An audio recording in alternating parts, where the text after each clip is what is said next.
এই গরমে আমরা কম বেশি ত্বকের সমস্যায় সবাই ভুগে থাকি। ত্বকে নানা ধরনের দাগছোপ দেখা যায়, ট্যান পড়তে শুরু করে এবং ত্বকে বলিরেখাও দেখা যায়। এছাড়া ত্বক আরও অনুজ্জ্বল হয়ে পড়ে, ত্বকের যে স্বাভাবিক জৌলসতা সেটা হারিয়ে যায়। আজ তোমাদেরকে দেখাবো এই সমস্ত সমস্যার সমাধান তোমরা কিভাবে করবে। হাই ফ্রেন্ডস, আমি মানসী। কেমন আছো তোমরা?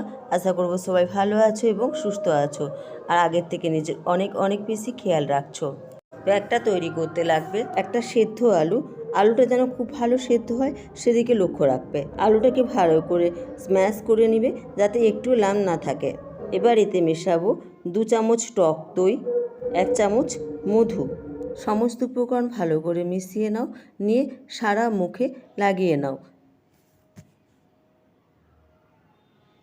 এটাকে 15 মিনিটের মতো রাখো।